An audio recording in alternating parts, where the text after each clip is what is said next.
They had the idea to bring it here. In 1954, there was less than 300 Little Leagues in the world. They were all in the U.S. Today, there's 6,500 leagues in almost 90 countries. So we were part of the early days of the history of Little League. We were actually the second Little League in Fulton County. Johnstown beat us by 2 years. And Scott Miller from Johnstown is going to be here in a minute to give us a proclamation from District 12. So, the guys from Del Negro and Klein got together with the Rotary group, and they got the Rotary to agree to get sponsors for up to 8 teams for the following season. They approved that, made the promise. They then went out and got a Little League charter, and then they went and solicited the help of the Catholic War Vets. This was a group of guys, you know, back from World War II, ready to take on the world, and they took on the Little League project. If I could get Mike DeMarco from the Catholic War Vets to come out, and George Doherty from the Gloversville Rotary.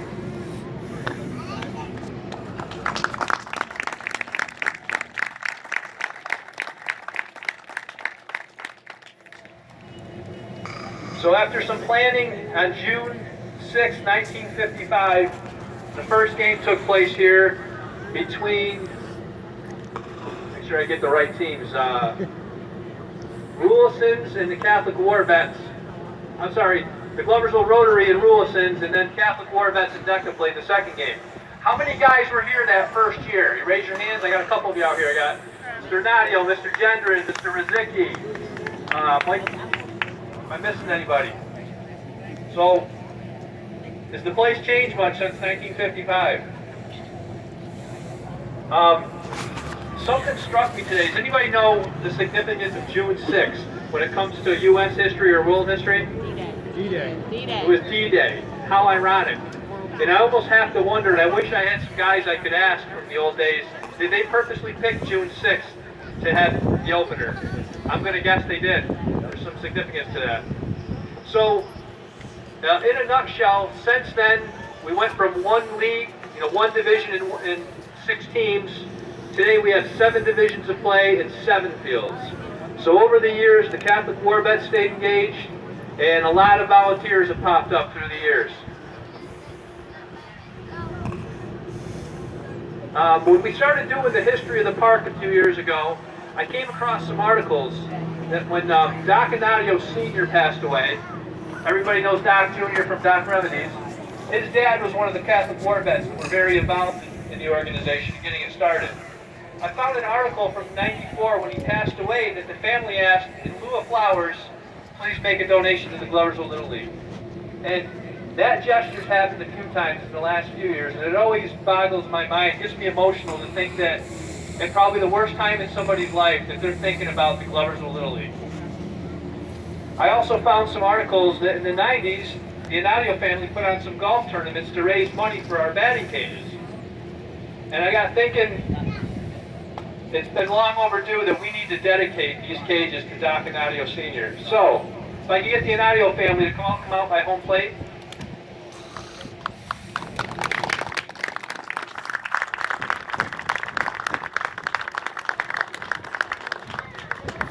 So I have Doc's wife, Antoinette, here, and I'm so thrilled that you're here. And on behalf of the Gloversville Little League, we thank you and your family's contributions to our organization.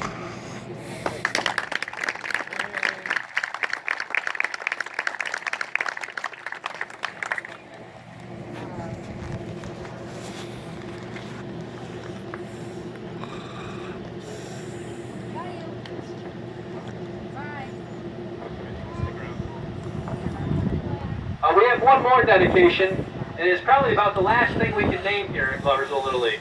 Can I get the Faville family to all come out? I know. Kelly, Frank? I need a fog too. I'm here. Come on. Yeah. We come out that much. While they're coming out, I want to talk about something I think is pretty cool. A lot of people, I've heard a comment once, somebody said nothing good ever came out of Gloversville Little League. I think we've taught 10,000 kids that we've estimated to come through here to play ball, and we've had 4 go on to play professionally. Jim Robert, Chad Duzler, Chris Barone, all played independent league pro ball. And right now we have former Little Leaguer Matt Gage, who is in the San Francisco Giants organization. He's one of their top pitching prospects. And you're going to hear a lot about him over the next couple of years. I promise you will see him in the box scores in the big leagues. So 2 years ago, we lost one of our beloved board members, coaches, and friends, Cubby Faville.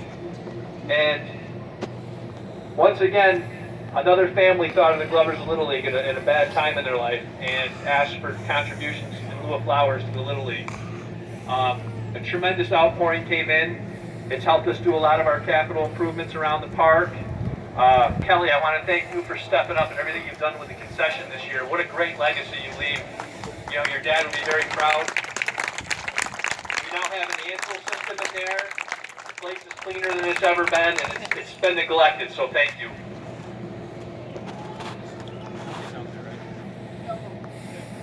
So the Faville family puts on an event every year called the Cubby. They started the Cubby Faville Memorial Fund, and they do a golf tournament. And with the funds they raised last year, they came to us and they said, we want to do something special for the Little League. Do you have a wish list? If you had some mad money, what would you do? Well, the idea of a bullpen came up. So I'm very proud to announce, if you look out behind right field or on this field to see a fence and a sign, this is the official dedication of the Cubby Faville bullpen. So now in the future with softball, majors, and anybody using the big field, the senior field, want to warm up, we have a nice safe spot. I don't want to see anybody warming up out here by the parking lot anymore. Go out and use the Cubby Faville bullpen. And the next event they're doing is another golf tournament on August 22nd. And you can check that out at cubbyfaville.com. As we were getting the park ready, I want to thank Brian Baldwin for all the painting he's done. Everywhere you see maroon or tan, that's the work of Brian. So thank you, Brian.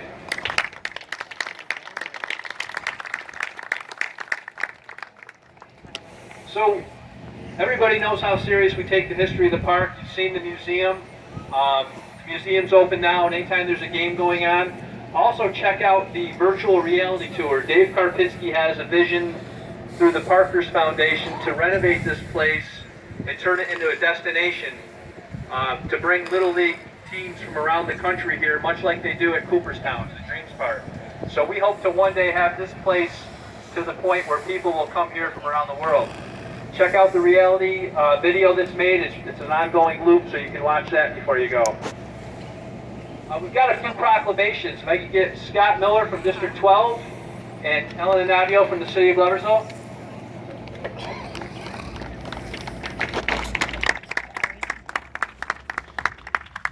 And by coincidence, Ellen is the daughter-in-law of Doc Anadio Sr.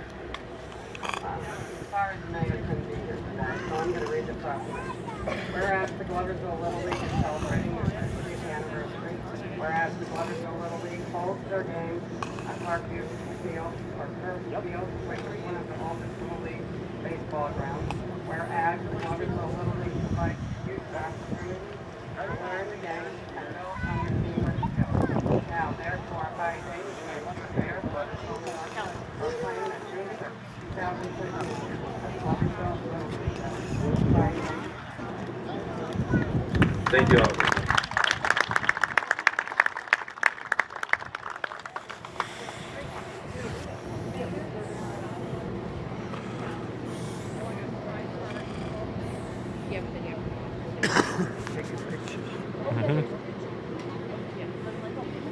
Before I have Scott Miller do his proclamation, we got another special guest.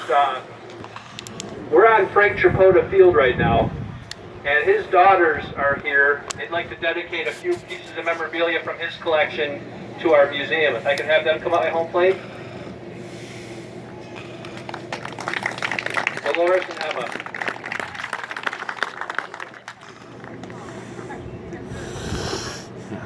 This is a plaque that was presented to Mr. Tripota from the Little League and a couple old photos, so we thank you. We'll be opening the museum and putting them in this week. Thank you.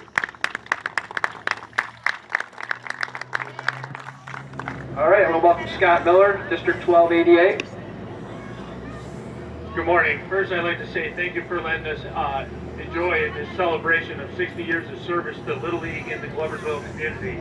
I'm Charlie Fitzpatrick, your Twin District 12 administrator. I couldn't be here, but he asked me to bring this certificate from the New York State District Administrators Association for 60 years of service to the Gloversville Little League. The New York State Association of District Administrators is especially proud of your accomplishments and hopes that you will continue with the spirit and ideals of Little League forever. And at 60 years of service, you look back and you say, I mean, it's amazing how many people have been involved to make this keep continuing and grow bigger and better every year.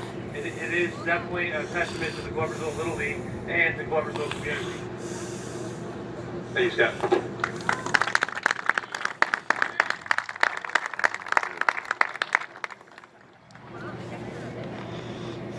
I hope I haven't forgotten anybody or anything. I want to thank all the past Little Leaguers that are out here lined up.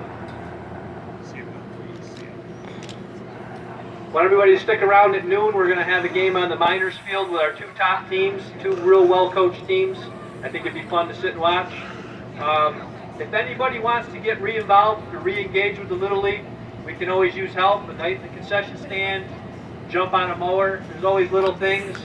If you want to get involved in the big things, we'd love to have you on that too.